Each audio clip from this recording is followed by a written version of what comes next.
राम राम राम बोलो राम राम राम बोलो राम राम राम बोलो राम राम राम बोलो राम राम राम बोलो राम राम राम बोलो राम राम राम बोलो राम राम राम बोलो राम राम बोलिए भारत माता की।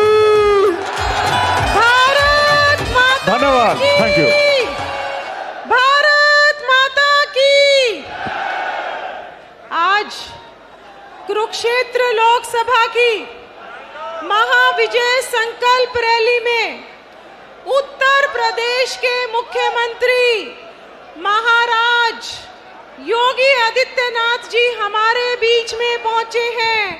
हम सब कुरुक्षेत्र लोकसभा के वासी उनका हृदय की गहराइयों से अभिनंदन करते हैं, स्वागत करते हैं और उनको नमन करते हैं।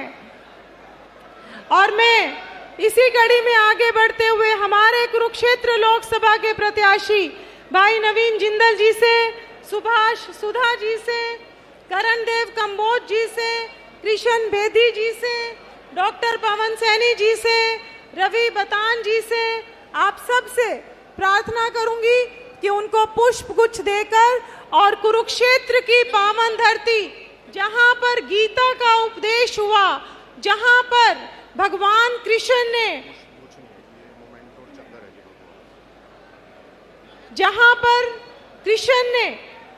भगवान कृष्ण ने पूरे विश्व को किस तरीके से हम जिंदगी जिए इसका संदेश दिया, ऐसी पावन धरा पर आज महाराज योगी आदित्यनाथ जी के पहुंचने पर मैं बहुत बहुत स्वागत एवं अभिनंदन करती हूं। और वही रथ कृष्ण भगवान जी अर्जुन को गीता का उपदेश देते हुए वो मोमेंटो हम उनको स्मृति चिन्ह दे रहे हैं। अब मैं हमारे कुरुक्षेत्र लोकसभा के प्रत्याशी भाई नवीन जिंदल जी से प्रार्थना करती हूं कि वो आए और अपनी बात रखें।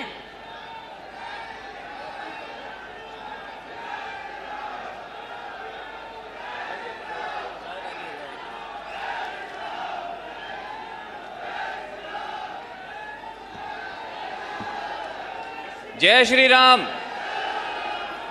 साथियों,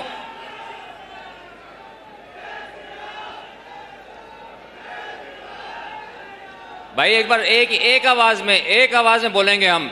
मैं जानता हूं आप सब योगी जी को बहुत प्यार करते हो। एक आवाज में जोर से पता लगे ये उत्तर प्रदेश से आए कि हरियाणा वालों में कितना दम है। जय श्री राम। सनातन धर्म के रक्षक और विकास के प्रतीक उत्तर प्रदेश के यशस्वी मुख्यमंत्री योगी आदित्यनाथ जी, हमारे माननीय मंत्री सुभाष सुधा जी, कैथल से विधायक लीलाराम जी गुर्जर, कलायत की विधायक मेरी बहन कमलेश ढांडा जी, पूर्व मंत्री भाई संदीप सिंह जी विधायक, माननीय पूर्व विधायक और पूर्व मंत्री कृष्ण बेदी जी, पूर्व विधायक एवं मंत्री डॉक्टर पवन सैनी जी, जनरल डीपी वत्स, हमारे जिला के अध्यक्ष रवि बतान जी, कैथल जिला के अध्यक्ष भाई अशोक गुर्जर जी, हमारे पूर्व प्रदेश के अध्यक्ष आत्म प्रकाश मनचंदा जी, मेरे बड़े भाई कैलाश भगत जी, बंताराम जी वाल्मीकि, चौधरी तेजवीर सिंह जी, रवि तारावाले जी, धर्मवीर जी मिर्जापुर, घुमन सिंह जी किरमच, राहुल राणा जी, उमा सुधा जी, मेरी बड़ी बहन डॉक्टर अर्चना गुप्ता जी, मंच पर उपस्थित सभी नेतागण और यहाँ पर उपस्थित सभी मेरे सम्मानित बुजुर्गों, मेरे भाइयों, नौजवान साथियों, माताओं, बहनों, पत्रकार छायाकर बंधुओं, धर्म क्षेत्र कुरुक्षेत्र की जनता की तरफ से माननीय योगी जी का एक बार हम जोर से करतल ध्वनि द्वारा हम इनका स्वागत करें, इनका आभार व्यक्त करें।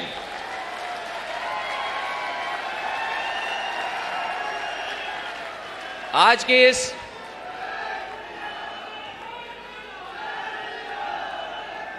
इस विजय संकल्प रैली में मैं आए हुए सभी नेताओं का मैं स्वागत करता हूं जो समय निकाल करके आज हमें अपना आशीर्वाद देने के लिए आए हैं।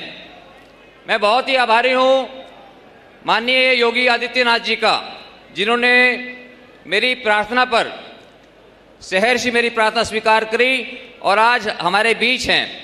मैं इन्हें बताना चाहता हूं कि हरियाणा के लोग इन्हें बहुत प्यार करते हैं और आपके आने से हमारा बहुत हौसला हमारा बढ़ा है। साथियों, योगी जी 1998 से 1998 से लेकर 2017 तक 5 बार गोरखपुर से सांसद रहे और उनमें 10 साल 2004 से 14 मुझे भी सौभाग्य रहा इनके साथ सांसद रहने का और इनसे मुझे बहुत कुछ सीखने का मुझे मौका मिला। गोरखनाथ मठ के महंत के रूप में इनकी समाज सेवा एक उदाहरण है। इन्होंने वहाँ पर स्कूल बनवाए, कॉलेजेस बनवाए, योगा प्रशिक्षण देते हैं, बेटियों बहनों के लिए कौशल विद्या केंद्र बनवाया ताकि हमारी बेटियां बहनें आत्मनिर्भर हों। इन्होंने धर्म और अध्यात्म को जीवन से जोड़कर देशवासियों को एक नई दिशा दी है। योगी जी ने, आप सब जानते हैं कि अयोध्या के विकास के लिए एक अहम भूमिका निभाई। तो मैं कहना चाहता हूं योगी जी, हम कुरुक्षेत्र को भी धार्मिक और आध्यात्मिक केंद्र बनाना चाहते हैं। इसके लिए हमें आपके मार्गदर्शन की आवश्यकता है। योगी जी एक कुशल प्रशासक हैं। सबसे पहले इन्होंने उत्तर प्रदेश में अपराध के ऊपर रोक लगाई और उसके बाद कानून व्यवस्था ठीक की, जिसके कारण आज उत्तर प्रदेश एक अग्रणी क्षेत्र बना है निवेश के लिए और उत्तर प्रदेश की अर्थव्यवस्था जल्दी ही $1 ट्रिलियन यानी कि 80 लाख करोड़ रुपए की जो है जल्दी ही हो जाएगी। तो बहुत उत्तर प्रदेश के अंदर तरक्की हुई है इनके नेतृत्व में।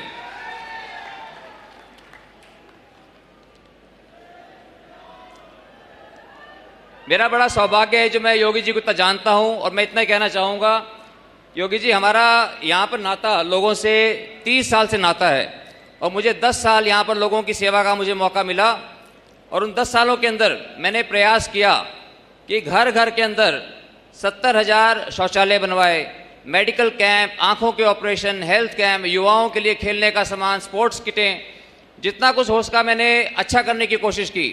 और अब माननीय मैं मोदी जी का मैं आशीर्वाद लेकर के आया हूँ, हमारे माननीय मुख्यमंत्री नायब सैनी जी का और मनोहर लाल जी का मैं आशीर्वाद लेकर लोगों के बीच में आया हूँ। जितना मैंने पहले 10 साल में किया, आने वाले 5 सालों में उससे 10 गुना मैं ज़्यादा करके दिखाऊंगा आप सबको। और मैंने अभी अपना जो संकल्प पत्र बनाया, एक कॉपी देना कृष्ण जी। संकल्प पत्र की कॉपी जो है मैंने अभी माननीय योगी जी को भी मैंने दी कि ये मेरा जो है संकल्प पत्र है।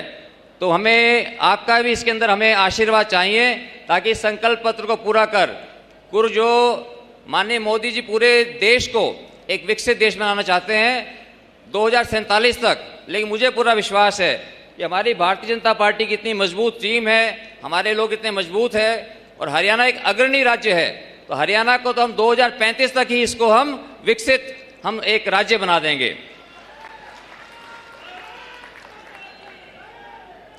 मेरे विचारों को आप सब अच्छे से जानते हैं और मैं आपसे भी इसलिए मैं ज़्यादा समय नहीं, क्योंकि हम सब माननीय योगी जी को सुनना चाहते हैं। अब मैं सिर्फ इतना ही कहना चाहता हूं कि आने वाली 25 मई को हमें ये सुनिश्चित करना है, आप जितने लोग यहाँ पर आए हैं आप सब सुनिश्चित कर सकते हैं कि आप 100 से लेकर के हजार वोट आप डलवाएं। जितनी बड़ी वोटिंग होगी, पोलिंग होगी, उतनी ही बड़ी मार्जिन से हम जीतेंगे। मैं एक बार फिर से मैं बहुत आभारी हूँ माननीय योगी जी का कि वो हमारे बीच में आए हम अपना आशीर्वाद देने के लिए। और एक बार जोर से मैं आपको कहूँगा, जयनाथ आपने करना है, जय का नारा देना है इतनी जोर से कि यहाँ से आवाज़ यूपी तक जानी चाहिए। भारत माता की बहुत बहुत धन्यवाद। जय हिंद। और अब मैं महाराज योगी आदित्यनाथ जी की, आज हमारे बीच महाराज योगी आदित्यनाथ जी हैं और एक महिला होने के नाते मैं आप सबको बताना चाहती हूं कि उत्तर प्रदेश जो अपराध के लिए, जो भय के लिए, जो आतंक के लिए एक मशहूर प्रदेश था। उस प्रदेश में बहन बेटियों की सुरक्षा की चिंता करी तो वो योगी आदित्यनाथ जी ने करी। अपराधियों को उनके घर बिठाया या जेल की कोठरी में बंद करने की चिंता करी तो वो योगी आदित्यनाथ जी ने करी। और सबसे बड़ी बात, योगी आदित्यनाथ जी के शासनकाल में हमारी अयोध्या में राम लला विराजमान हुए और उसका एक बहुत बड़ा श्रेय योगी आदित्यनाथ जी को जाता है। और आज उनके शासनकाल में अयोध्या एक अद्भुत नगरी के रूप में आज विदेशों से भी सेनानी वहां पर आ रहे हैं और पूरा का पूरा भारत आज राममय हो गया है। इन्होंने अयोध्या भी सजा दी, काशी भी सजा दी और बहुत जल्दी ये मथुरा भी सजा देंगे। और मैं अब आप लोगों के बीच में और योगी जी के बीच में ना रहते हुए मैं उनसे प्रार्थना करती हूं कि वो हम सबको अपना मार्गदर्शन दे। सब जने खड़े होकर करताल ध्वनि से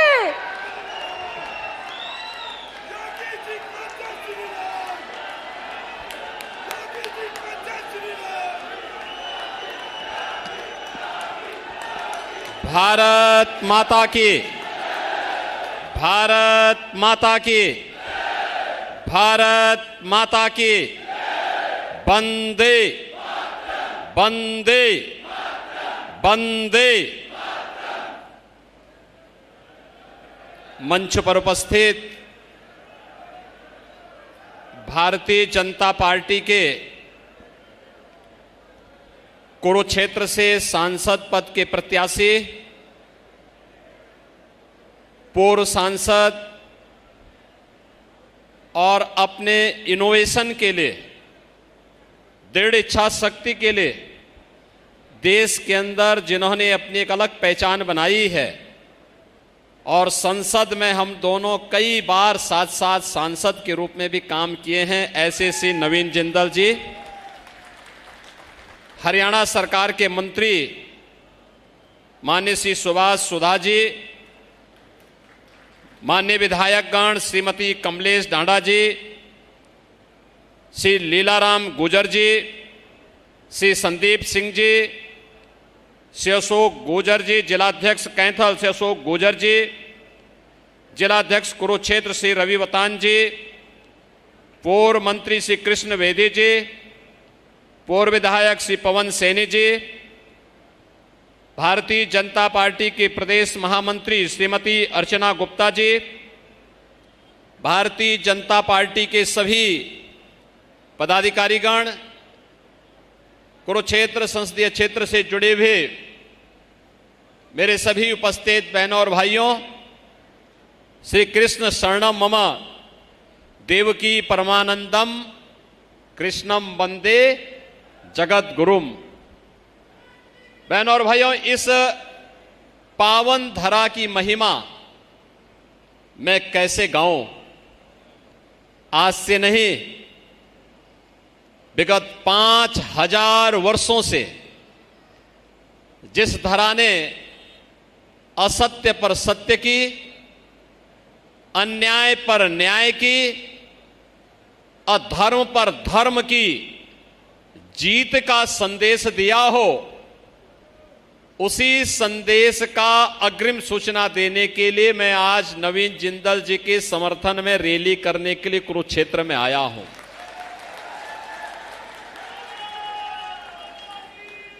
बहनों और भाइयों, ये धर्म भूमि है और संभवतः दुनिया की एकमात्र भूमि है जहां पर युद्ध के लिए खड़े हुए कोई दो सेनाएं युद्ध भूमि को धर्म क्षेत्र के रूप में संबोधित करती हो। ये केवल भारत में ही हो सकता है और भारत में ही केवल कुरुक्षेत्र में ही हो सकता है। इसलिए धर्म क्षेत्र है, क्योंकि जो युद्ध लड़ा गया था वह धर्म के लिए लड़ा गया था, न्याय के लिए लड़ा गया था, सत्य के लिए लड़ा गया था।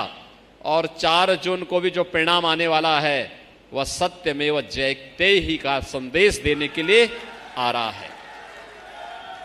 मेरे लिए महत्वपूर्ण है यहां पर आना, क्योंकि मैं अयोध्या में प्रभु राम की पावन धरा से यहां पर आया हूं और 500 वर्षों का इंतजार हमने वहां समाप्त किया है।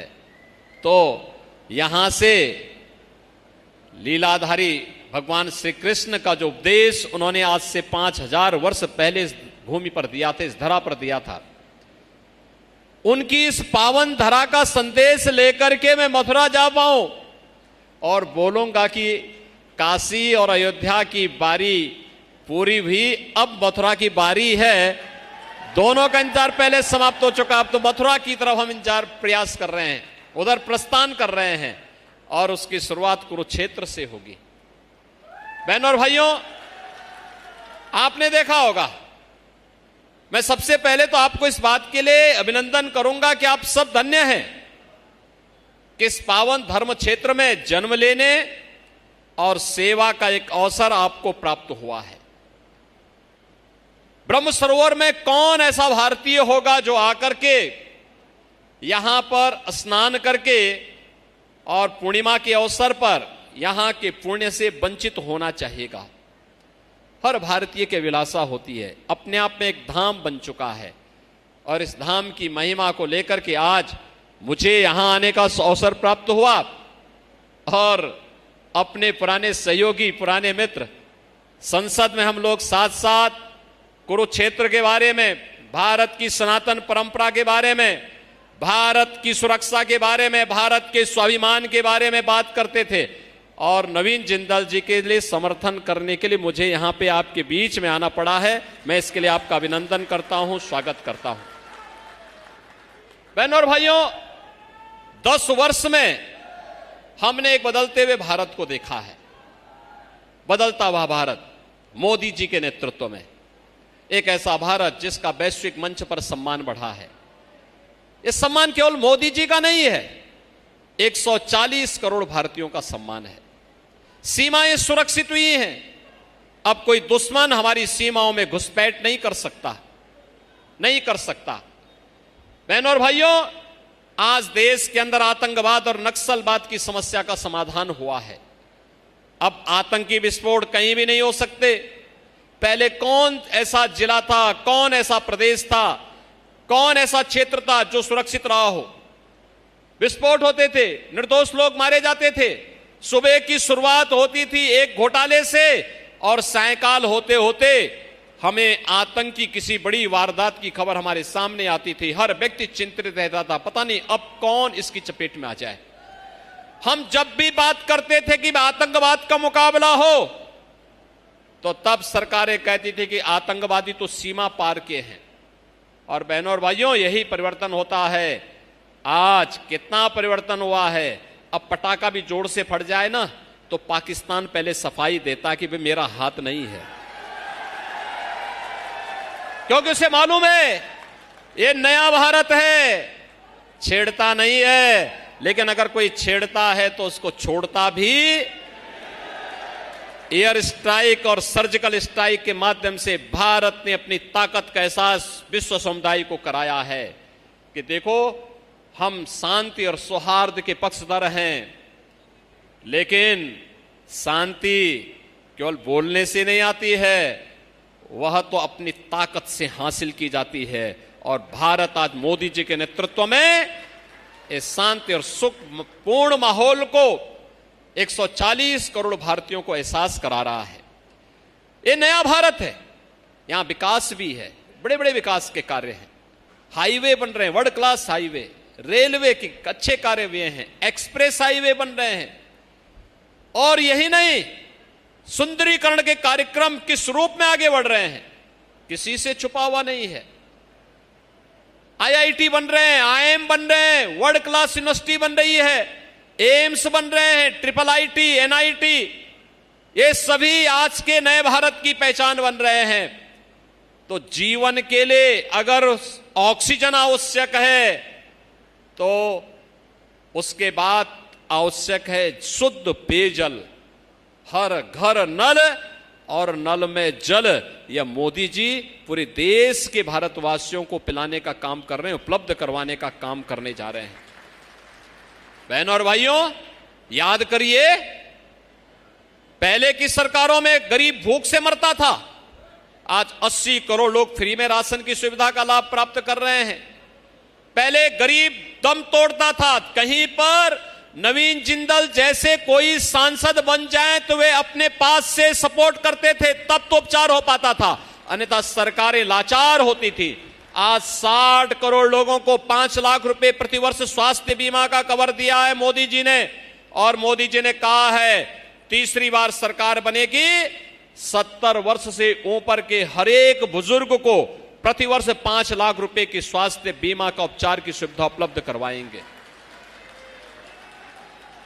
किसान को किसान सम्मान निधि, हर गरीब के घर में शौचालय, और मैं तो धन्यवाद दूंगा नवीन जी को कि 70,000 गरीबों के घर में कुरुक्षेत्र में उन्होंने स्वयं शौचालय का निर्माण अपने फंड से अपने स्तर पर करवाया, अपने ट्रस्ट से करवाया। 10 करोड़ गरीबों को उज्ज्वला योजना का कनेक्शन मिल गया, 4 करोड़ गरीबों को भारत के अंदर एक आवास मिल गया, और मोदी जी ने कहा है अगले 5 वर्ष में बाकी बचे हुए सभी गरीबों के लिए एक आवास का निर्माण करवाएंगे। बहनों और भाइयों, ये जितनी भी योजनाएं मोदी जी ने दी, इसमें किसी का चेहरा देखा गया क्या? न जाति देखी गई, न मत, न मजहब, न क्षेत्र, न भाषा। और इसके बाद भी अगर कोई, मोदी जी ने तो एक ही नारा दिया था, वह दिया था सबका साथ सबका विकास। सबका साथ और सबके विकास के मंत्र के साथ उन्होंने भारत की सेवा की। और इसके बाद भी कोई आरोप लगाता है मोदी जी पे और भय दिखाने के लिए, पाकिस्तान का भय दिखाने का प्रयास करता है, पाकिस्तान का राग अलापता है, तो मैं तो उससे बड़ी विनम्रता से कहूंगा कि वे पाकिस्तान चले जाएं, भीख मांगे पाकिस्तान में जाकर। एक भारत है 80 करोड़ लोगों को फ्री में राशन दे रहा है, और एक पाकिस्तान है 23 से 24 करोड़ लोगों को भूखों मार रहा है, 2 जून की रोटी नहीं दे पा रहा अपनी जनता को, भीख का कटोरा लेकर के पूरी दुनिया के अंदर फिर रहा है। और रहेंगे हिंदुस्तान में और गाएंगे पाकिस्तान का, तो उनको पाकिस्तान भेज ही देना चाहिए। बहनों और भाइयों, इन सब के साथ अगर आज आपको कुछ देखना है तो आजाद भारत में पहली सरकार है जिस सरकार ने आपकी आस्था को सम्मान दिया है। आप मुझे बताओ, अयोध्या में रामलला का निर्माण, रामलला के भगवान राम के भव्य मंदिर का निर्माण, अगर केंद्र और राज्य में बीजेपी की सरकार नहीं होती, यूपी में, तो क्या यह संभव था? क्या हो पाता? क्या बहनों और भाइयों, आज आप अयोध्या जाएंगे, आपको लगेगा कि भगवान राम के समय की अयोध्या आ गई है। वही एकदम वही हमने बनाया, लग करके, रात भर जग करके। और ये तब संभव हो पाया है बहनों और भाइयों, जब हमने सबसे पहले वहां पर सुरक्षा का बेहतर माहौल बनाया। आज आप देखते होंगे यूपी 25 करोड़ की आबादी का राज्य है। पहले वहां पे सरकार कमजोर थी और माफिया और अपराधी बड़े भारी थे। उनके हर जिले में पैरेलल सरकार चलती थी, उनकी हुकूमत चलती थी। आज हमने उन सभी माफिया और अपराधियों को जहन्नुम में पहुंचा दिया है, तो वे चले गए सबकी राम नाम सत्य है हो गया है। आपने देखा होगा पिछले 7 वर्ष में यूपी में कोई दंगा नहीं हुआ, कोई दंगा नहीं। और मैंने कहा है कि बेटी और व्यापारी की सुरक्षा के लिए जो खतरा बनेगा, उसके लिए जेल नहीं, जहन्नुम का रास्ता खुला होगा, जहन्नुम का। और बहनों और भाइयों, आज जब माहौल सुरक्षा का बना है तो उत्तर प्रदेश में तेजी के साथ विकास हुआ है। 25 करोड़ जनता सुरक्षित है, पर्व और त्योहार शांतिपूर्ण तरीके से मनाए जाते हैं। देखो आज यूपी में 14 सीटों पे चुनाव हो रहा है, मुझे मालूम है 14 की 14 हमारे पास आनी, तो मैं हरियाणा में प्रचार करने के लिए आया हूं। क्योंकि जनता जब साथ में खड़ी है, जनता का आशीर्वाद साथ में है, तो काहे की चिंता करनी है, प्रभु की कृपा है ही। मोदी जी का नाम है, और बाकी जमीन पे हम लोग काम कर रहे हैं। और बहनों और भाइयों, परिणाम जनता जनार्दन दे रही है, और मैं इसीलिए आज आपके पास आया हूं।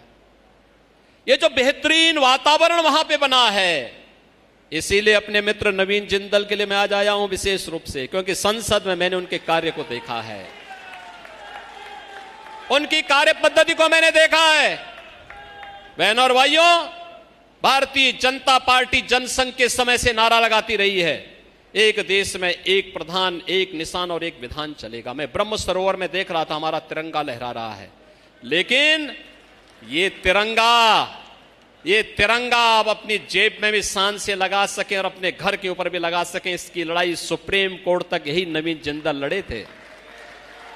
इन्होंने ये लड़ाई लड़ी थी, मुझे याद है सांसद बनने के पहले सुप्रीम कोर्ट तक इस लड़ाई को लड़े थे। इन्होंने कहा था, भारत के आन मान शान के प्रतीक इस चिन्ह को, भारत के राष्ट्रीय चिन्ह को, इसको हमें लगाने का अधिकार मिलना चाहिए, जिससे हम गर्व से कह सके कि हम भारतीय हैं। ये हम पे एहसास होना चाहिए कि हमारा राजकीय चिन्ह है, हम इसके लिए लड़ेंगे। और इसके लिए इन्होंने उस समय जो लड़ाई लड़ी थी वो अभिनंदनीय थी, और उस लड़ाई का परिणाम क्या रहा कि आपने देखा होगा कि जब भारत अपनी आजादी का अमृत महोत्सव मना रहा था, बहनों और भाइयों, हम लोगों ने देश की आजादी का उत्सव तो नहीं देखा, लेकिन जब 75 वर्ष की यात्रा हमारी स्वतंत्रता के हो रहे थे, तब मोदी जी ने वही तिरंगा हर घर में पहनाने का काम किया था। लेकिन लड़ाई की शुरुआत श्री नवीन जिंदल जी ने 2004 में कर दी थी, और विजय श्री प्राप्त करके पूरे भारतीयों से कहा था कि अपना तिरंगा अपने जेब में लगाओ और अपने घर के ऊपर लहराओ, कोई आपको रोक नहीं सकता है।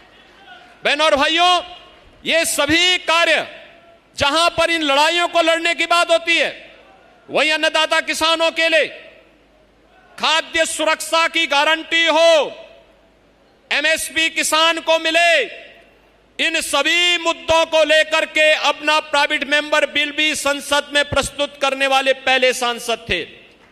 और यही नहीं बहनों और भाइयों, आधुनिक खेती के तरीके कैसे होने चाहिए, स्किल डेवलपमेंट के सेंटर कैसे होने चाहिए, एक उद्यमी को, एक उद्योगपति को अपनी चैरिटी का पैसा कैसे गरीबों के कल्याण के लिए खर्च करना चाहिए, उनके उत्थान के लिए कैसे खर्च करना चाहिए, बेटी के स्किल डेवलपमेंट में कैसे खर्च करना चाहिए।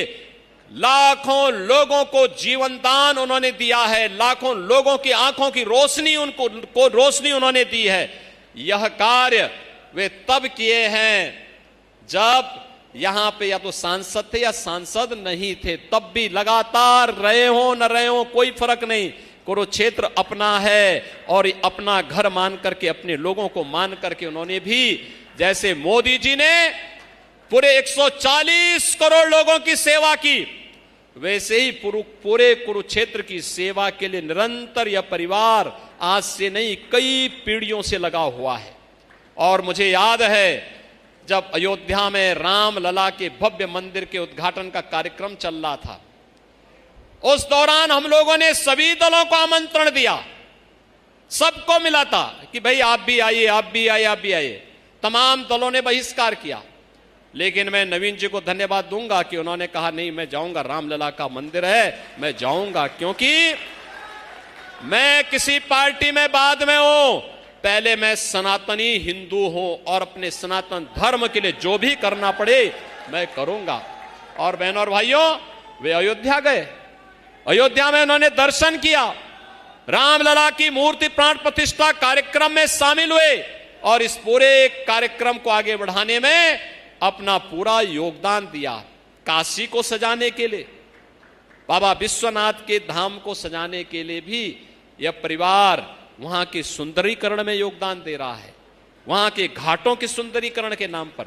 अब मुझे बताओ, जिंदल परिवार के नाम पर कोई कार्य होगा, कहीं भी चैरिटी का काम होगा, तो नाम तो कुरुक्षेत्र का ही उसमें जुड़ जाएगा, स्वयं जुड़ जाएगा, लाभ तो आपको स्वयं ही हो जाएगा। इसलिए बहनों और भाइयों, आज मैं आपके पास विशेष रूप से आया हूं। एक तरफ भारतीय जनता पार्टी है जो देश को सम्मान भी दे रही है, सुरक्षा भी दे रही है, विकास के बड़े बड़े कार्य भी कर रही है, गरीबों के कल्याण के लिए भी कार्य कर रही है, सरकार भी कार्य कर रही है, और सरकार के सांसद और सरकार के जुड़े हुए जो जनप्रतिनिधि हैं वे भी जनता जनार्दन की सेवा के लिए अपने आप को समर्पित भाव के साथ कार्य कर रहे हैं। और दूसरी तरफ ये आम आदमी पार्टी है, आप देख रहे होंगे सुबह की शुरुआत उनकी एक झूठ से होती है और अंत भी किसी एक नए झूठ से होती है ना। मुझे एक बात बताओ, आम आदमी पार्टी का गठन किसके लिए हुआ था? इसका गठन हुआ था अन्ना जी के अभियान था भ्रष्टाचार के खिलाफ, और वह आंदोलन था कांग्रेस के खिलाफ, था ना? आज उसी कांग्रेस को अपने गले का हाथ एक साथ मिलकर के अब देश को लूटने के लिए चले हैं। देखो दिल्ली को तो तबाह कर दिया जी, देख रहे हो ना दिल्ली में कितनी गंदगी रहती है, कितनी दुर्व्यवस्था है, कितनी अव्यवस्था है, किस प्रकार की अराजकता की स्थिति है। क्या बना दिया इन्होंने देश की राजधानी को। बहनों और भाइयों, इस प्रकार की सस्ती राजनीति होगी? मूल्य और आदर्शों से इतर हट करके लोग देश की कीमत पर राजनीति करना चाहते हैं, और कहां ले जाना चाहते हैं इस देश को? इनकी सनातन धर्म में निष्ठा नहीं, ये देश के संसाधनों को लुटवा करके किस तरीके की अराजकता पैदा करना चाहते हैं। पंजाब का क्या हाल कर दिया है, आज वहां सारे माफिया, सभी अपराधी, बड़े बड़े गैंगस्टर फिर से खड़े होकर गैंगवार शुरू हो गया है। मैं अभी चंडीगढ़ से आ रहा हूं, लोग क्या चिल्ला रहे हैं, कह रहे साहब हालत खराब है। हमने कहा चिंता मत करो, एक बार भाजपा को मौका दे दो और मुझे एक बार बोल दो ना, मैं इनको सबको ठीक करके एक जगह टांग करके सबको मिर्च का झोंका लगा के ठीक करवा देता हूं। आपने देखा होगा यूपी के भी माफिया को, यूपी के भी बड़े बड़े माफिया को ये लोग ला करके पंजाब में ठहराए थे। मैं सुप्रीम कोर्ट तक लड़ा और सुप्रीम कोर्ट से लड़ करके उसको वापस ले गया, और अभी वह भी राम नाम सत्य हो गया।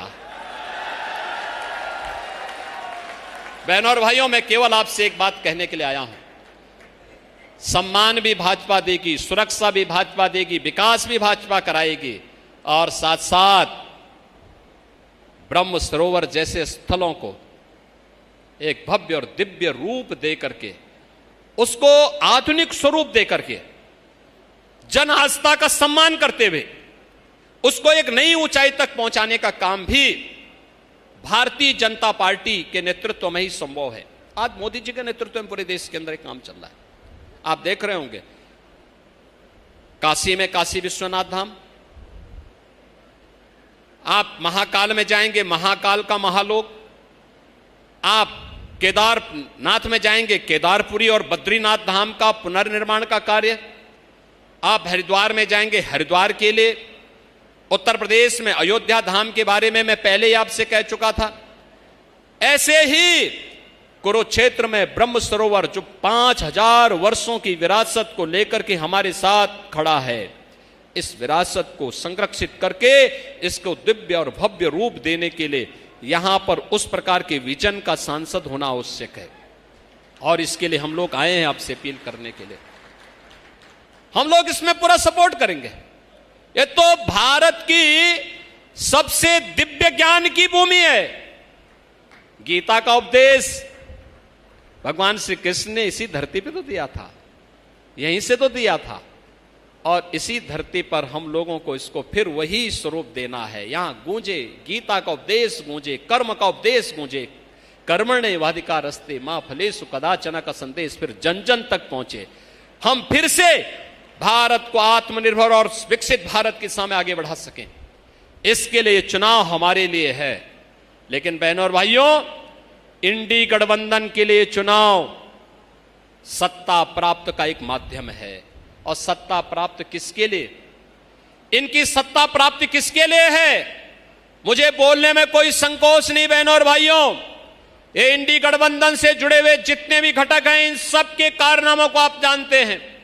कोई भी हो, चाहे वह यहां पर आम आदमी पार्टी हो, पंजाब में तो ये आपस में ही लड़ रहे हैं, या फिर यूपी में समाजवादी पार्टी हो, बिहार में आरजेडी हो, या इनके महाराष्ट्र के पार्टनर हो, या इनके साउथ के पार्टनर है, इन सब के कारनामों को अगर आप देखेंगे, किसी की निष्ठा भारत के प्रति नहीं है।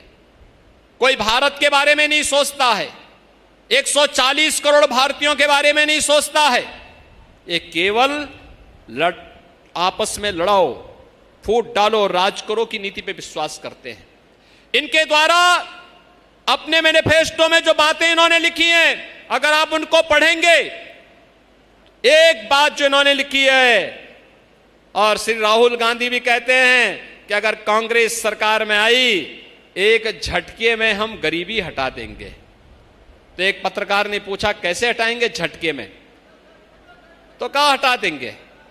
यानी दादी जो नारा देती थी, पोता भी 54 वर्ष के बाद वही नारा दे रहा। 1970 में श्रीमती इंदिरा गांधी जी ने कहा था, गरीबी हटाओ का नारा दिया था, पोता भी कहता है।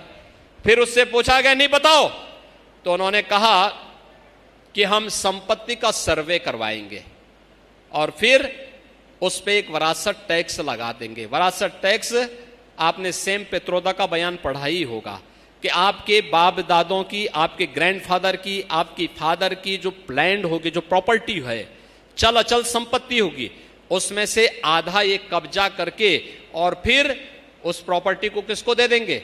बांग्लादेश, पाकिस्तान और म्यांमार से आए हुए रोहिंग्या और उन मुसलमानों को ये आवंटित कर देंगे जिनका भारत से कोई लेना देना नहीं। देखो, एक तरफ ये लोग सीएए का विरोध करते हैं, सिटीजनशिप अमेंडमेंट एक्ट का विरोध करते हैं, जिसमें पाकिस्तान, अफगानिस्तान और बांग्लादेश में जो हिंदू, जो सिख, जो बौद्ध, जो जैनी, जो पारसी प्रताड़ित है, पीड़ित है, भारत में शरण लिया हुआ है, उसको नागरिकता दी जा रही है, तो कांग्रेस के लोग विरोध कर रहे हैं, आम आदमी पार्टी विरोध कर रही है, कह रही है कि हम सत्ता में आएंगे इसको समाप्त कर देंगे। और दूसरी तरफ आपकी प्रॉपर्टी पर इनकी नजर अब जा चुकी है। यानी इनके अंदर एक आत्मा घुस गई है। आपने मुगल काल के सबसे क्रूर बादशाह औरंगजेब का नाम सुना होगा। औरंगजेब का नाम सुना है?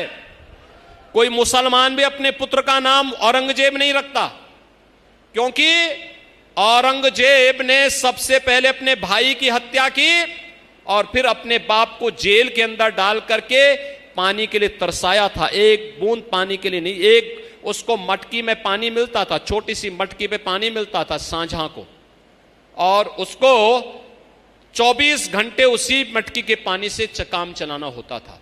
और तब शाहजहां ने कहा आप जाइए खुदा बख्त लाइब्रेरी पटना में, वहां पढ़िए शाहजहां की जीवनी के बारे में। शाहजहां ने अंतिम समय में क्या कहा था?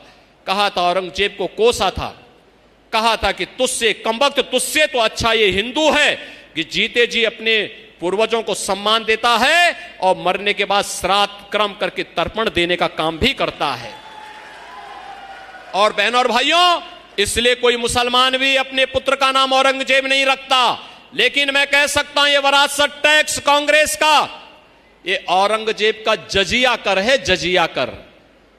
और जजिया कर लगाता था, वह बोलता था या तो जजिया कर दो और नहीं तो मुसलमान बनो। बहनों और भाइयों, हमें औरंगजेब की आत्मा को स्वतंत्र भारत में जीवित नहीं होने देना है। जीवित होने देंगे क्या?